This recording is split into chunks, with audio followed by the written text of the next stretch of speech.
Welcome to Trinity Radio.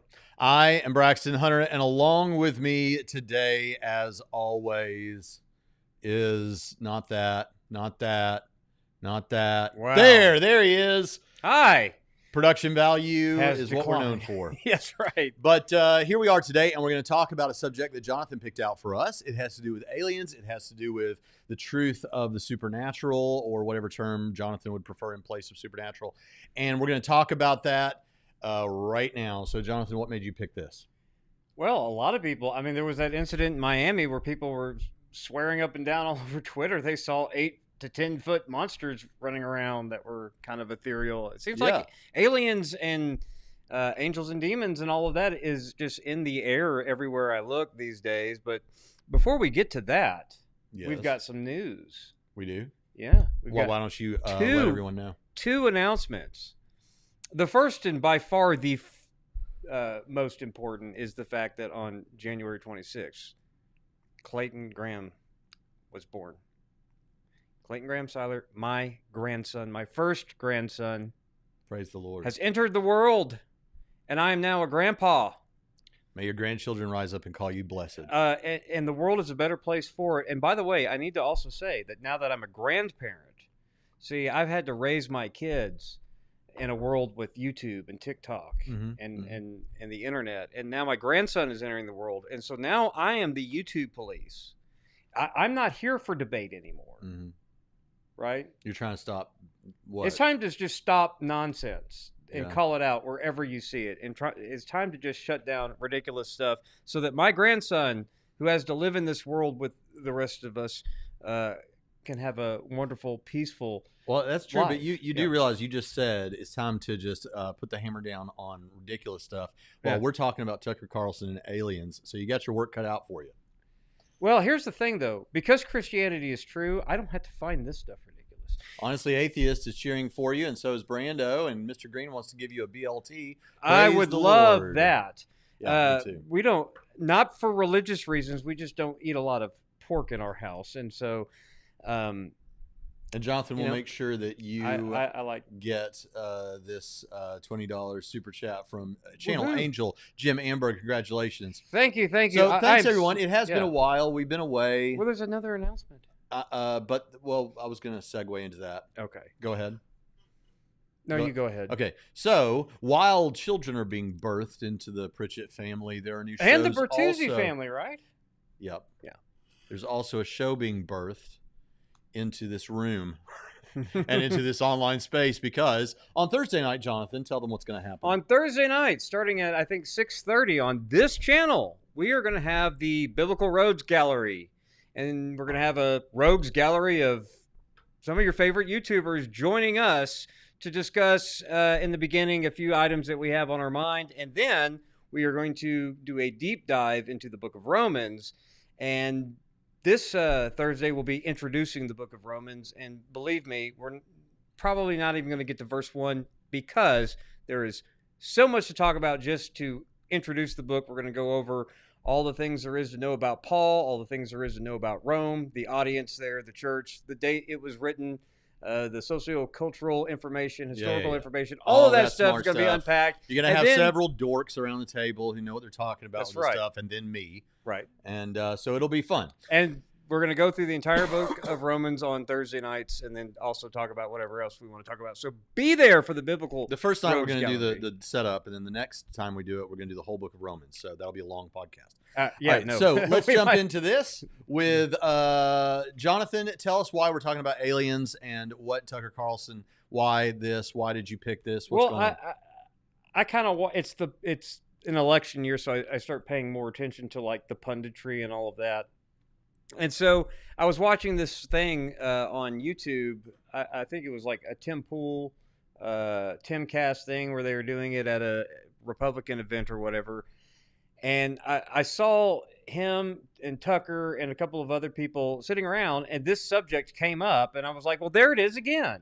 And so they were saying some things that I found interesting. Well, especially because Josh Klein here says I was just asked to speak about the Bible and aliens at the college group at our church, so it's definitely in vogue. Yeah, I mean, it's just everywhere. So I figured, well, we'll take these clips because they said some interesting things. And there was a discussion between some other, I think, more conservative pundits on various other, I think the Daily Wire people were talking about. So I've seen it. And so.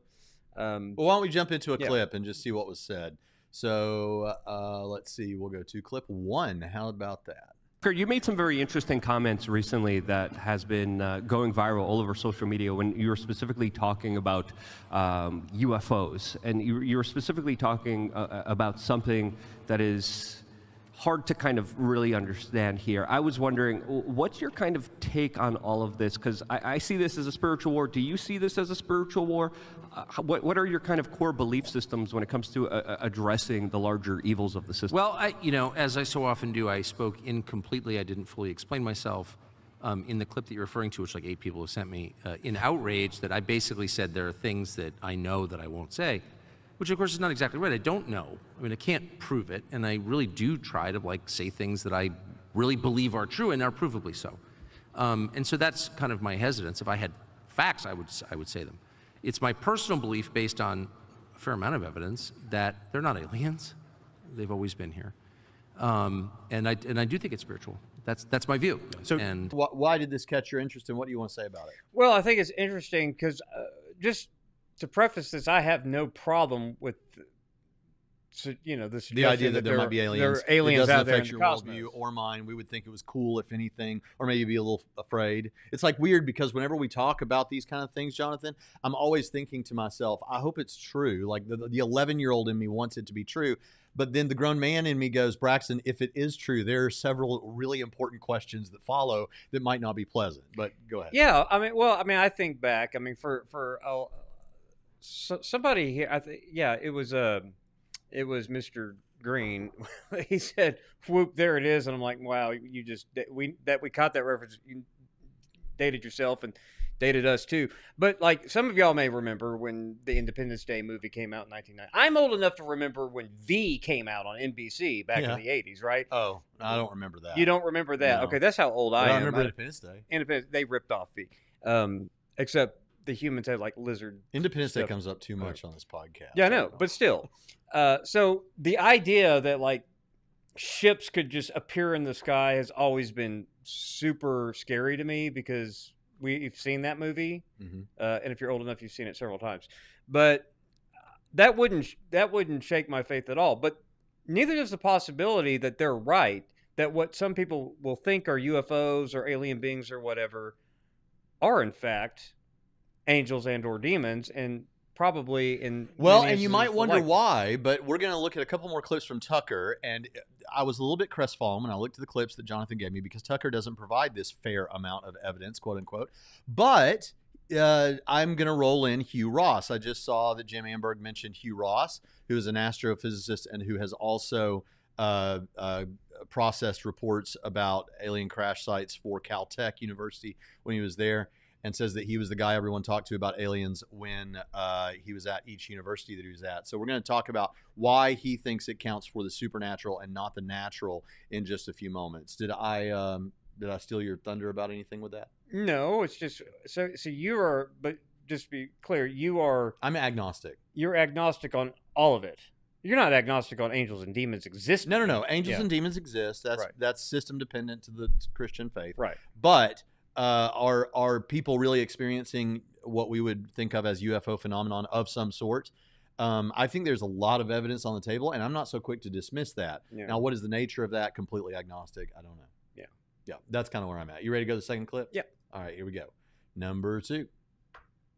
Absolutely. Well, the military has been working in this realm for a very long time. They have been also trying to weaponize it. There's also a lot of crazy experiments that they did with DMT, hooking people up essentially to DMT IVs, having people go off into the spiritual realm. So if you're not paying attention, you don't understand that there's a larger kind of energetic frequency and battle happening. But can I say one thing? If the U.S. government has in fact had direct contact with these beings, whatever they are, I've already told you what I think they are, and has entered into some sort of agreement with them, which is which is the claim of informed people, I would say, whether they're right or wrong, I can't say conclusively. But if that is true, I mean, it's a very, very, very heavy thing. Yeah, a lot of people say interdimensional beings. Right, I want to ask, are angels and demons, or how would you describe these beings? You know, these are, again, I'm getting into the realm of conjecture, so I just want to say that flat out.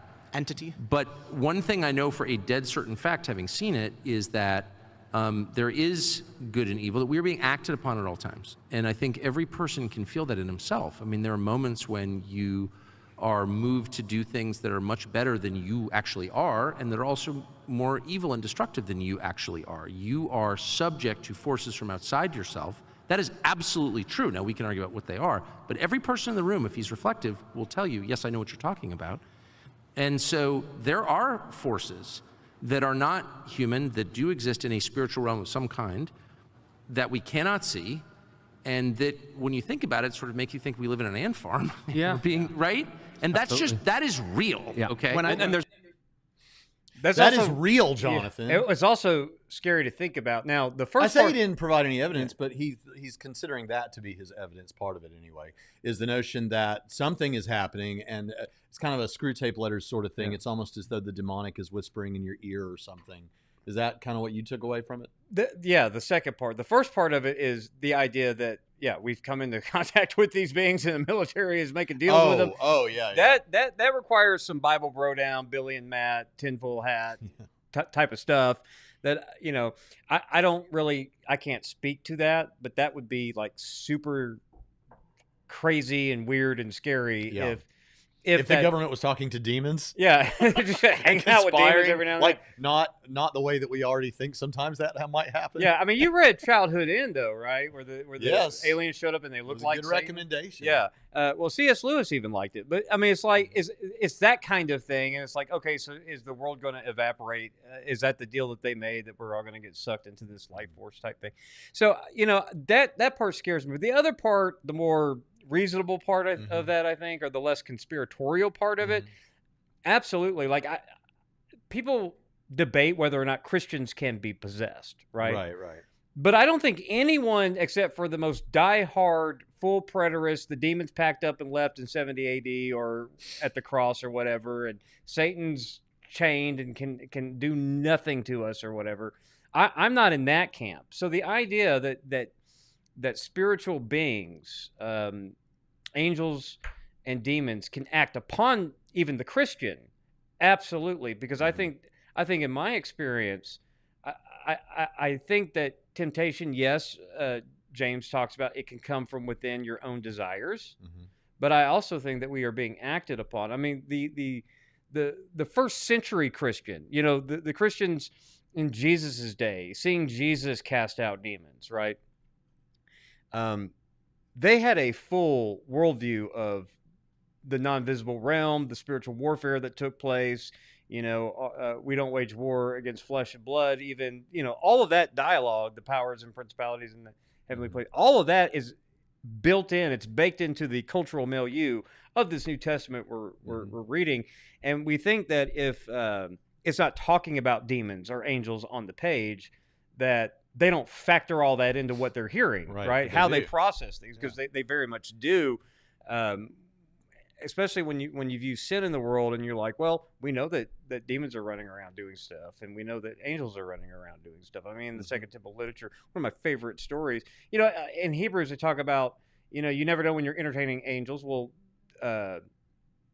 Tobias didn't know that he was entertaining Raphael and Tobit, right? So, I mean, not only are they invisible, but they can take physical form too, so that they can be visible, and you may not even know it. So all of those things are baked into my worldview, because I want to have the same worldview that Jesus had. But people still don't know exactly why we might think this way, or Tucker might think this way specifically, and we're going to get to that in a few moments. But what he is offering us here is something that does resonate with a lot of people, these impulses like that. And I could explore that more.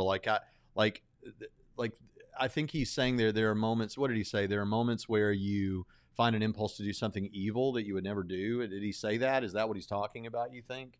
Like an impulse to do some wicked act that would be totally unlike you otherwise? Well, because I can think of moments where I remember hearing about a guy talk about holding a newborn baby and and standing on a porch, and there was like this impulse. He loves this baby more than life itself, and yet he had this impulse to like drop the baby or something. It's like this weird, like, out of nowhere. Is that what he's talking about, or is he talking about temptation to sin just in general? Right. Well, like I said, I think that temptation from sin, yes, like I referred to James, where does sin come from? Well, it can come from your evil desires, but those can be acted upon or stirred up from without as well. Mm-hmm. I mean, there's temptation from within and from without. So, yeah, I don't. Well, the next clip actually, I think, sheds some more light on this. So why don't we go ahead and click that in case you have something else, because they talk about some of that influence a little bit. Many artists also talking about how essentially what they do in their greatest works of art is usually done through channeling. Of course. So, and there is an aspect not of this Freedom that I think, Tunes, by the way. Yeah, but definitely not that Well, he's anymore. channeling- we haven't made not that anything good good. yet. By the way, every artist will tell you that. Exactly. Every artist. That something happened, that they're not themselves, that they just were doing their art, and then something just Transcendent. went. No, but through and it's them. not just visual arts. It's every creative act brings you closer to something outside the human realm, and you can feel it, whether it's woodworking or writing or painting a painting or writing an opera or writing a rap song or whatever. Anything that is true and beautiful, or anything that is dark and destructive, is almost certainly a product of forces acting upon you, and you can feel it. God created us to participate in creation with him, to participate in his creativity and make things. That's right. And since everyone here is cool, I'll say this. With respect to demons and spiritual forces, there's a priest who was laicized towards the end of his career. He's relatively controversial, but he was an exorcist by the name of Malachi Martin. And one thing he said about exorcism cases is that in films, you see all of these over-the-top portrayals of heads spinning and vomiting.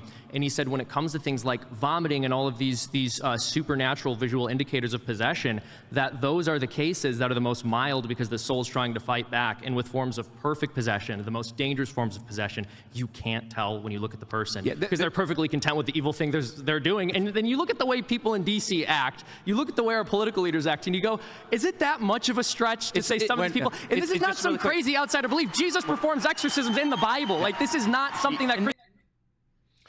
Yeah, so, okay, first things first, in order that they spoke, what I wanted to hit on that I thought was related to what we were already discussing is the notion, Jonathan, that artists kind of seem to notice some creativity coming from somewhere. Like, I think what he was referring to is like when I tried to write fiction, and I have some books of fiction, it felt almost like, and I didn't take this to be the reality or anything, but it felt almost like you were discovering the story as you were writing it. Like it was just coming to you, And so I kind of resonate with that if that's what's being referred to, and I can imagine musicians and painters feeling the same way. Well, I've back in my garage band, touring and stuff, we write songs and stuff. You do get a little sense of, in that creative process, I'm more inclined to what and that guy did a lot of the talking is a Catholic. I think the rest are Protestant, but he was talking about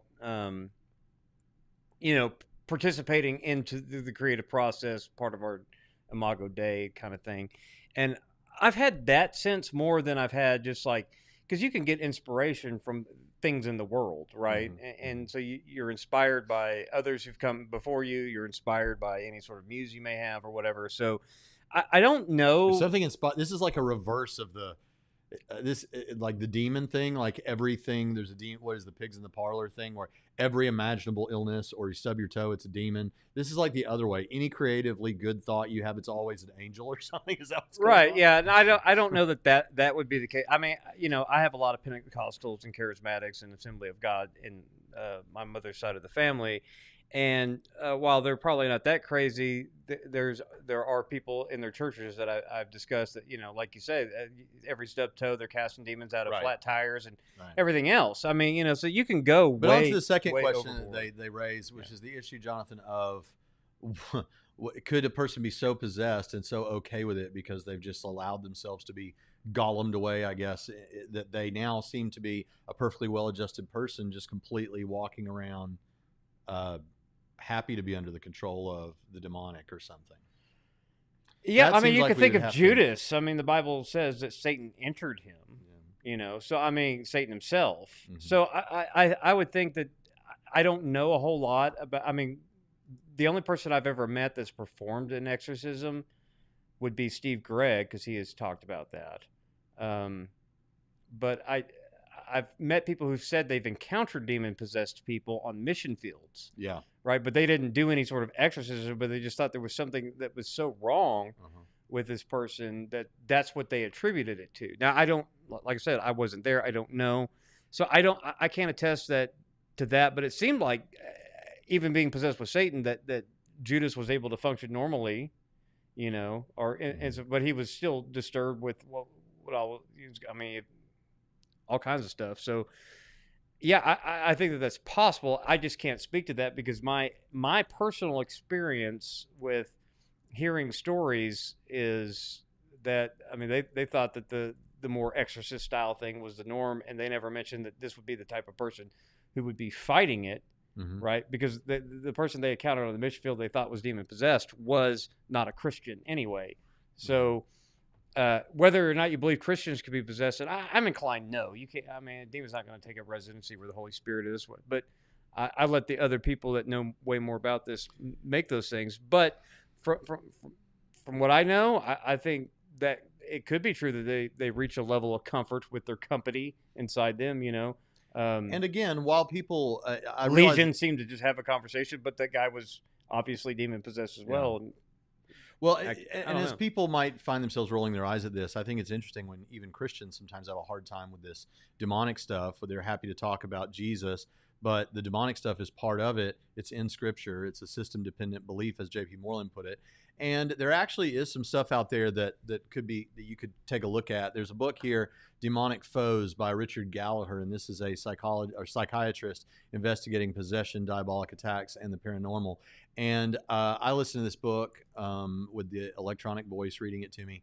And this guy holds some prestigious chair, but he is a guy that looked into a lot of these stories, and so there's something to it. There's some evidential stuff as far as that goes, just for demons in general. But when it comes back to the question of aliens and demons, why don't we move on now to hear what Hugh Ross had to say? Yeah, well, before we do that, I did just want to say that I don't know what your experience has been, but to my knowledge, I just want to say that I have no firsthand experience that I wouldn't know if I had encountered angels or demons, right? But I can say I have encountered a darkness Yeah. that could have been that, Yeah. where I just felt Well, the evil. yeah, because Jonathan, like, I was just talking to Caleb Jackson, who some of you may know. He was here yesterday, even in this room, or recently, and we're going to talk about that. But we were talking about this, like when I went to Bourbon Street in New Orleans. Yeah. Christians had told me, when you walk down the street, you're going to feel this presence, just this darkness, like you've never felt. It's like Satan is just roaming the streets there. Well, I went down there, and I saw a lot of sin happening, but I didn't feel any darkness, and I thought maybe there's something wrong with my spiritual life that I don't feel.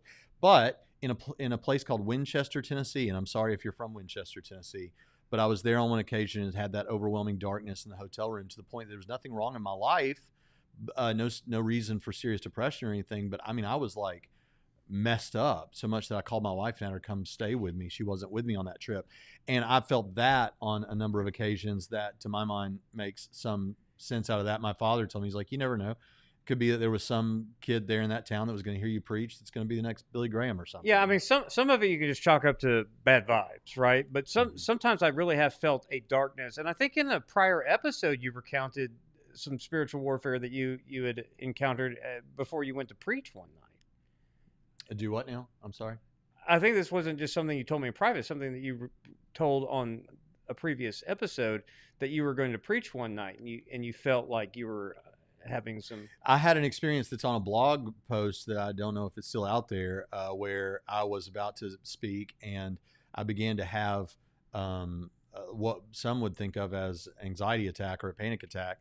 But this was so debilitating, I was afraid I was going to pass out. Again, people know that that's a thing that can happen with these things. But all the way through the message, like every next word that was going to come out of my mouth, I was thinking, I would open my mouth several times to say, I can't continue. And I kept doing that. and one of the deacons in the church became a Christian that week, and a whole bunch of people also did that night. And so does that sound like what you're talking about? And of course, when you talk about anxiety, that seems to, people There are like, could well, be that could some happen Venn before you speak. diagram overlap. Yeah, but if you had very little experience speaking in public, I could see how that you could chalk that up. But I mean, you've been doing It would have this been for 20 years already. right. So it's like, for me though, I don't know that I could attribute it to demons when I feel that just darkness and that evil presence, or if it's just bad vibes you get.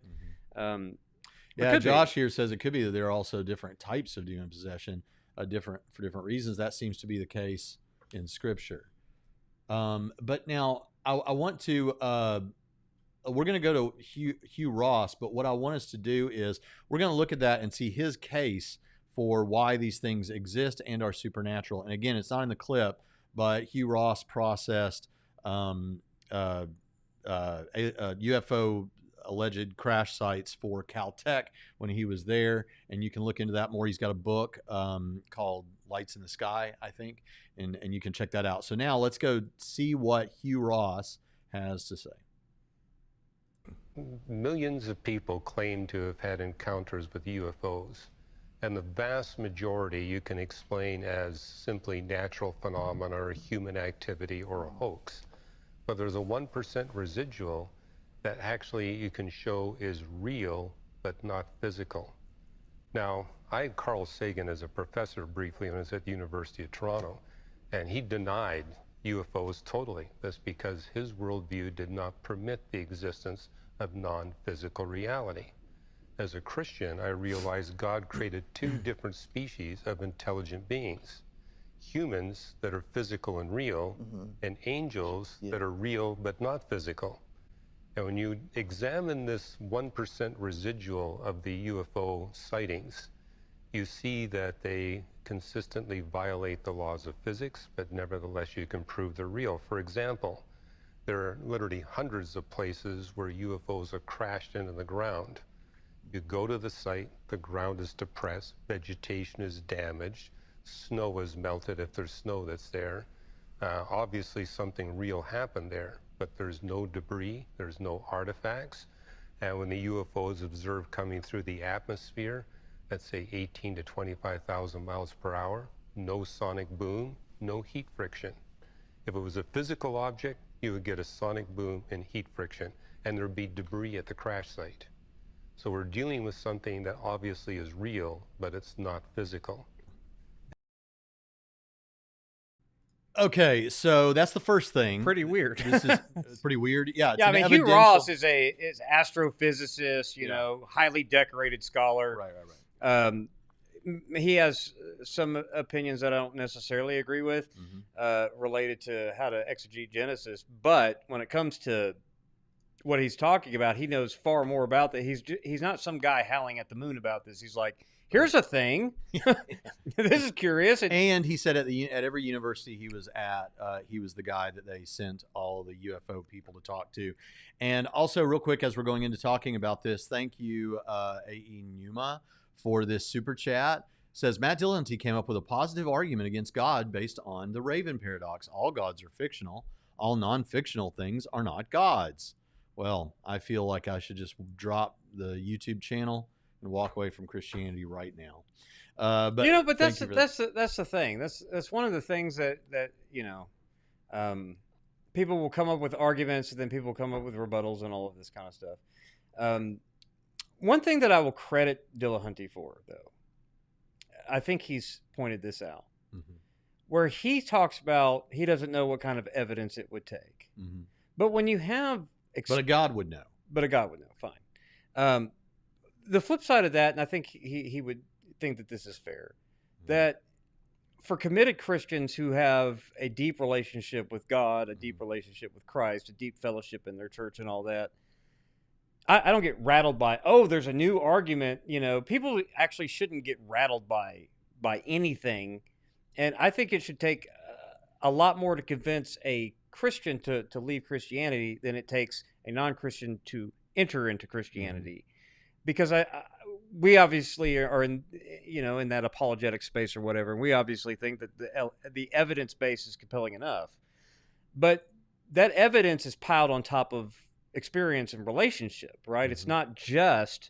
It's not just, well, here's your arguments, here's my arguments, here's my rebuttals to your arguments, those are your rebuttals to my arguments. Because like in a marriage, for example, as hard as you may find this to believe, I am certain there is a more attractive man out there than me, right? It'd be hard to find. Not hard to imagine that he makes more money. Maybe Brad Pitt in his prime. Yeah. A few people more attractive than me. But because of the relationship and investment and my wife might say, well, there's pretty girls or whatever, but there's not. She's the most beautiful woman in the world. My grandson's better looking than me.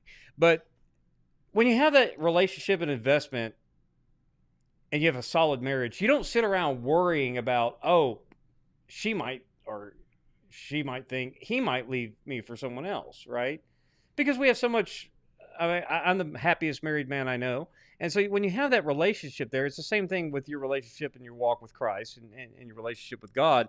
It's that you have that invested in it to where it's that experiential aspect of it. You could give me all the arguments in the world that my wife could do something to harm me. Mm-hmm.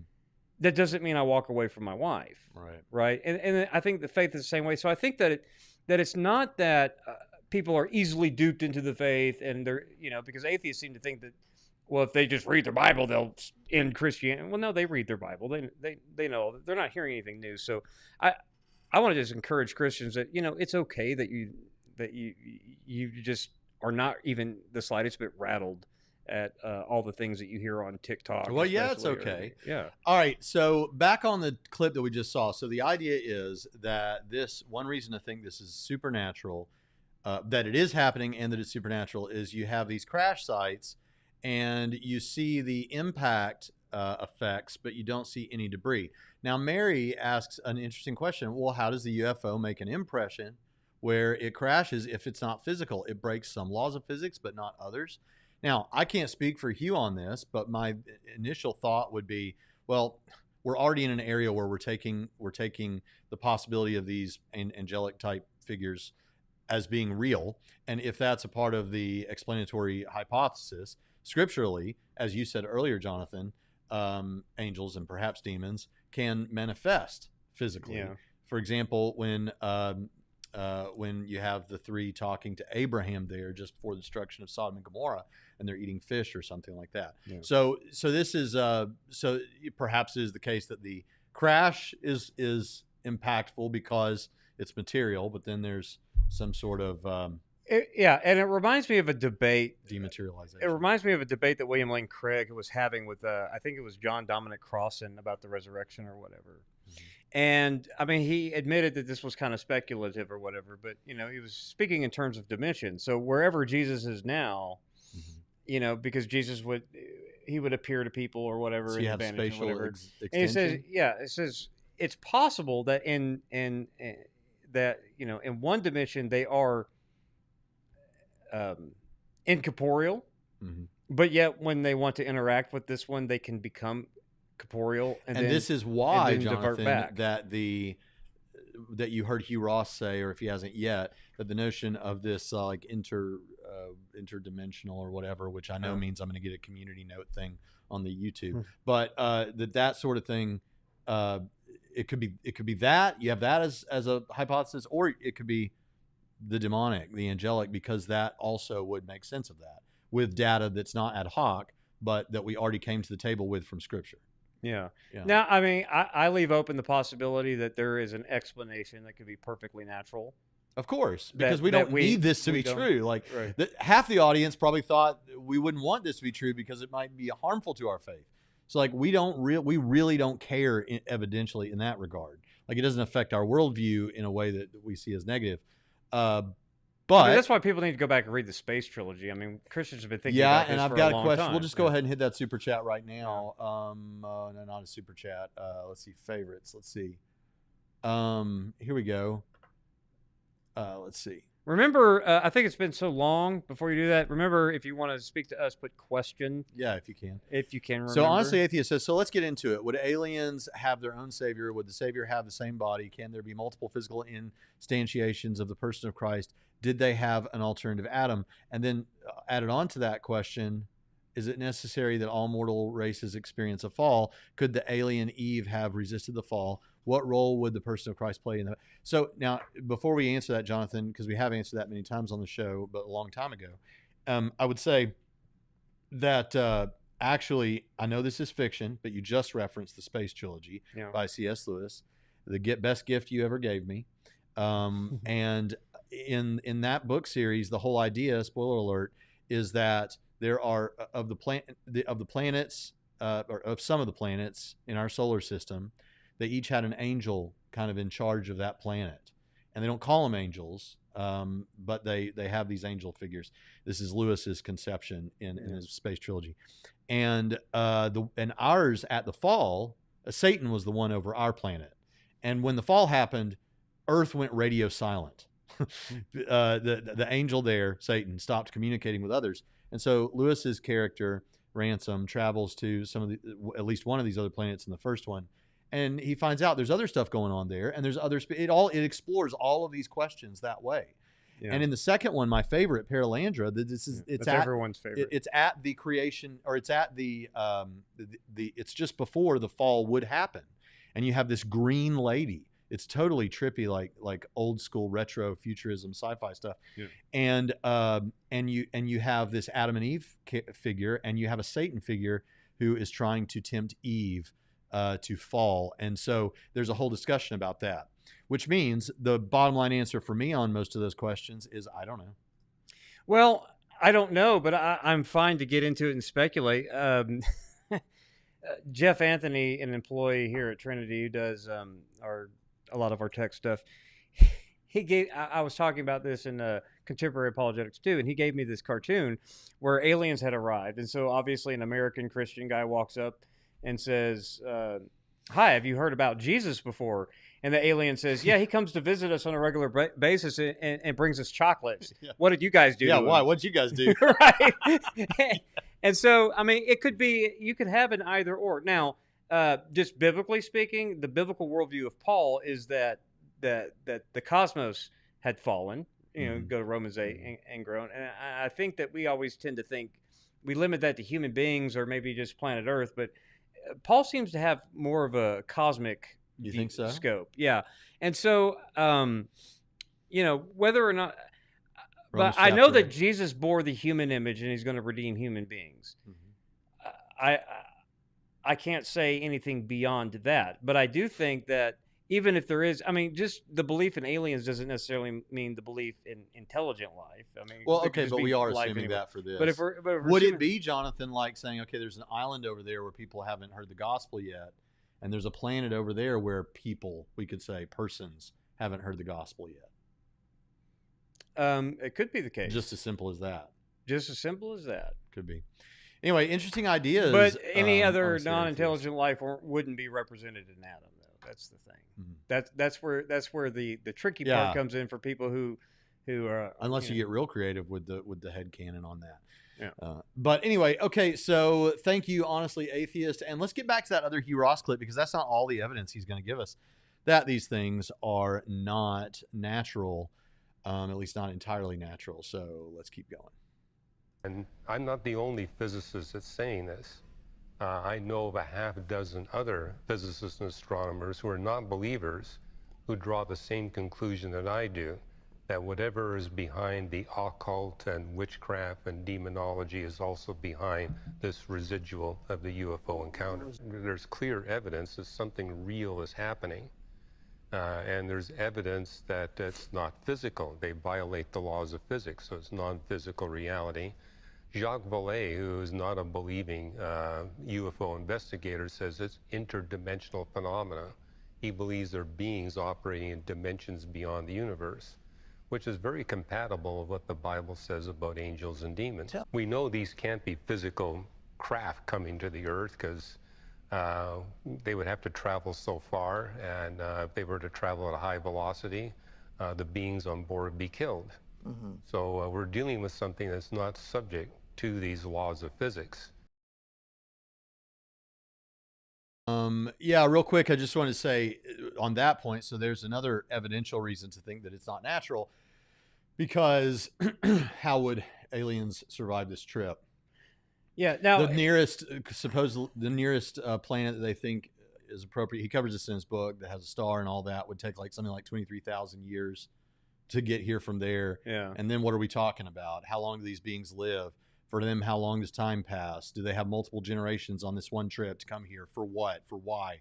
You know, that sort of a Yeah. question, those sorts of questions. But so the idea is that it can't happen. And in fact, Jim Amberg mentioned, I saw in a comment a little while ago that he thought he'd heard Hugh Ross, and here we're talking about Hugh Ross, and he said maybe Mike Licona. And the reason he thinks that is because I was present for this debate, but when Mike Licona debated Matt Dillahunty, he brought Dillahunty asked him the question, I think thinking that it would throw Mike off. Oh yeah, well, if you believe that kind of evidence, do you believe in aliens? And Licona was like, actually, I'm completely open to the evidence about aliens. Yeah, I'm open to it, but I'm not convinced that they could get here. And he went into all of this data, which I thought was interesting. He didn't dismiss it because it was just sounded crazy, like some kind of extreme skeptic. He said, here's the reasons why I'm unconvinced of that, or I think it's probably Well, unlikely. if you're using the language of interdimensional, right, and you're trying to work out, and he's a physicist, so he's trying to work out the physics of it, right, is what I'm guessing. So he would punt probably. Of course, he says something at the top of the clip that 1% of these he would definitely categorize as this, but or one that are unexplained or something. yeah. So for him, trying to work out the math, he's probably punting over to this. Well, it's interdimensional. I mean, he talks about. Well, now he's not saying it's interdimensional. He's saying that is why this other guy who's not a believer, what he thinks. Yeah. And he's saying, but for my money, it works well with the angel. But idea. Hugh Ross uses interdimensional language in a lot of things. He uses that to why he says he has no problem with Calvinism because of the various different dimensions that. Oh well, that I can't speak to it. Right. So I mean, he uses that language, and like I said earlier, William Lane Craig kind of punts to that, like when they interact into this dimension. But even going back to just, we have seen the things of the spiritual realm, if we want to call that, or whatever, they affect physical reality. So we know that just dirt alone and spitting in it and rubbing it on eyes does not cure blindness. So there was something else occurring there when Jesus was healing a blind man, right? So this idea that, well, ships can crash and not leave debris or whatever, we know that there is an intersection of the physical world and the spiritual world that we know that it can go one way in its effect. I'd be interested to know if it goes the other way in its effect as well. You know, that takes a new level. What are we doing when we're praying? How does that affect things around? Yeah. You know, so are you interacting with what others would call an interdimensional type of notion? Yeah, because if from the biblical data we know that it can affect, you know, the spiritual realm can affect the physical world around us. Does it go the other way? Whatever it was that God was doing to make a Red Sea a sea parted, right? We all believe that as Bible believing I don't think Christians. You're accidentally parting seas in heaven or anything. Is that what you're? No, I don't think I'm doing that. Okay. But I'm just saying we know that which is unseen can affect that which is seen. Yeah. And can it go the other way? Can it go the other way? Jim Amberg says aliens can travel through galaxies and move at speeds unfathomable to us, but once they hit the gravity of one, they crash like texting high school kids. Could be. That is kind of another problem. Like, how do they get here and then they crash? I mean, I don't know. Okay, so let's get back to Hugh Ross. We're almost done here with this. And angels fit into that category. The other thing that's interesting is the closer the encounter that people have with UFOs, it's 100% deleterious. Nobody has a positive experience, and which is why I believe it's the fallen angels that are responsible for this phenomena. And I think what I write about in the book is that you see a correlation between the degree of occult activity in an individual's life and their UFO experiences. And I end the book by saying this is scientifically testable. Close the doors to occult activity, that will be the end of these UFO experiences. The reverse is also true. If you open up these occult things, Don't be surprised if you get these kinds of visits, and it's not going to be Not going to be pleasant. Jonathan, there is actually also, for anyone that's interested, it might surprise you to know this, there is a debate between Tom Jump and Hugh Ross on Modern Day Debates. And so you can go check that out if you want to hear them get into the actual evidence in more detail there. But here we're hearing that actually he's found a correlation between the issues of the occult, people doing weird occult stuff, and the increase in UFO stuff. And of course, there is some place we already know where this kind of touches, because you have like weird cults like Raelianism, where they're like worshiping and all this kind of stuff. And so what do you make out of that? Well, it reminds me of a conversation that I had with Dr. Kevin Lewis on Trinity Radio Extra on the occult, because, you know, what he was saying about the correlation there between that you could actually test this. Now, I don't know if he's talking about all UFO activity or if he's talking about that particular kind that fits in a bucket that has... Or you could just be saying, in principle, you could test this. Yeah, but I mean... Was he talking about a subset of these UFO I don't think stories where he said at the very top of the clip that you have... he says a whole 90-something percentile of them, I think, are better explained by either they're confused, or it was some government thing, or they just didn't see what they thought they saw, or it was something else, right? But then on occasion, you have these ones that he thinks are these weird phenomena, more evidential. Yeah. And so on that... there would be an increase of that in occult. Now, there's a lot of occult in New Orleans, right? There's a lot of occult all around the world, and we see an increase of occult-like behavior just in America, especially among these religious nuns investigating all types of things, right? I don't know if it's reached the fever pitch of Charmed or The Craft or whatever back in the 90s. You probably remember all that stuff, but... You know, it seems to me that he's onto something that, yes, if we see an increase in this kind of activity, you may see an increase. So it could be the case that we're seeing that now because a lot more people are talking about it, and they're thinking in categories of angels and demons. And there's a couple of things to bring out. I can't believe we didn't already discuss this, but for those who are futurists with respect to some of this stuff in Revelation and all, Josh Klein says there's a pre-mill, pre-trib dispensationalist theory that demons use alien appearances to make the disappearances via the rapture explainable. I don't necessarily. This is the first one I ever heard growing up. I heard church people say, "Well, yeah, because when the rapture happens and everybody's just gone, all these people are just gone. How would you possibly naturalistically explain that?"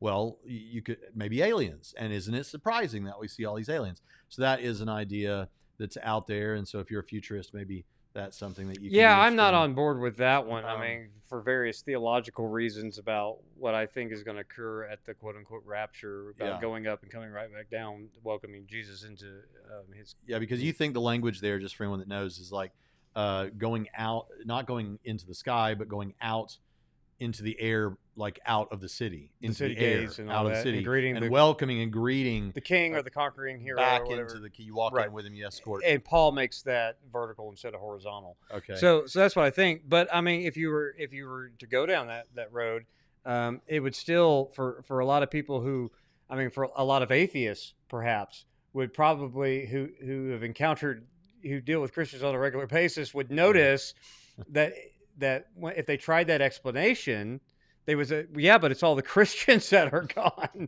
Right. So, I mean, you'd have a mass conversion of the most literate atheists of Christianity. Right. You know, so. But then you have on the other side, Jed saying that doesn't help explain the Navy pilots who witnessed a UFO flying and going in the ocean.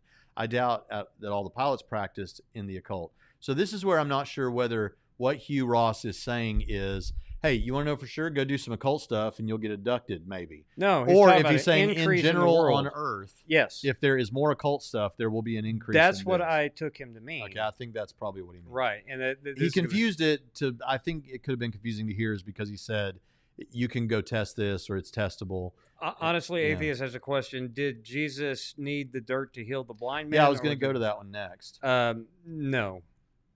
No, but remember, so Jesus is healing people for a reason, And one of those things is so that you may know that the Son of Man has power on earth to forgive sins, right? Yeah. And so it could be, this is speculation, honestly, atheist, and you probably could have thought of this on your own as a possibility. But one possibility could simply be that he used dirt so that no one would think this just happened on its own. There was some mechanism, but it's a mechanism that we know doesn't produce sight naturally. Could be something like that. But that's a really good question. I don't mean that's actually a good question, like you don't normally ask good questions. But so that's kind of where we are, Jonathan. Tucker Carlson thinks there's fairly good evidence for aliens and that they're demons. What do you think? That other guy thinks that our military is hanging out with these demons and making deals with them. That does kind of make me think of the TV version of that book you recommended, Childhood's End. Yeah. Because in the TV version, I mean, in the book, the aliens look like these big Satan. Yeah, like a cartoon character, like with a pitchfork and big horns and red skin. And so this guy thinks those people are talking with Biden or whoever, maybe people that help Biden. Go read Child. It's a really interesting book. It's a Arthur C. Clarke book. It's a classic. Even C.S. Lewis loved it. But yeah, I mean, I'm totally open to the existence of extraterrestrials as naturally existing on other planets or whatever. I'm totally open to the fact that there's a lot of this stuff can be explained by the demonic or even the angelic. We don't know. I can't speak to our military doing all kinds of crazy stuff that we don't ever know about, but anything's possible. I have a worldview that encompasses, I think Christianity best explains why there would be demonic presence and demonic activity that could be. Of course, Christianity best explains that. So, well, I mean, you could have another religion that posits it, but demons and stuff. But it's more than that. It's more than that. If this is what we could say, if Hugh Ross is right, then Christianity has a much better explanation for this phenomenon than naturalism does. But I think that I think it's. I mean, I can say it's very likely that in all of the encounters of these unidentified flying objects or lights in the sky or interesting holes in the ground that have no debris for wreckage, blast sites, whatever, demonic activity, I would put the likelihood towards that more so than I would intelligent life traveling. Really? Oh yeah. That's a good question. I mean, obviously that's what these guys want me to think. But I think the likelihood is greater towards that. It just, to me, just telling our audience where I'm sitting. Well, think about we have Christianity being true in the one hand, right? And then you have, there's all of these, the galaxy is enormous, and with all the planets out there, the odds are that there's life out there, right? Yeah. So you have that argument as well. Well, given that speculation, the odds that if there is interplanetary travel among these various life forms out in space, why here, as opposed to just having been doing it elsewhere, they've never arrived here. And so, but we do know, back to the other side of that, Christianity is true. Ezekiel saw the wheel, whatever that might have been. Ezekiel saw the wheel way up in the middle of the air. Yeah, we could sing that song, buddy. But so I think, given what we know about Christianity being true and about the activity just from the biblical data, and then how the ancients thought about these kind of things, all through Second Temple, I think that the likelihood for me is more on that side of of what they are, as opposed to the naturalistic explanations. Where I'm at is that is a very specific explanation. That is an extremely specific and highly informed explanation for this. Agnostic as to what. But do I think it's more likely that it's if it is, like, let's just say this stuff is real and it's as weird as I'm led to believe. Okay. Am I more likely to incline to believe, and we're going to assume that government operations, like special government. Oh, you're going to grant all of it? No, we're going to say, we're granting it. We're going to say that the government stuff is not an explanation. Oh, okay. To my satisfaction, let's just say that was, because I actually do think that's probably a pretty good explanation for a lot of this stuff. But let's the government behind the government testing stuff. Vehicles that we have that the I don't general know. public doesn't know about. I don't know. I'm just saying. I think that is a pretty good explanation for a lot of this stuff.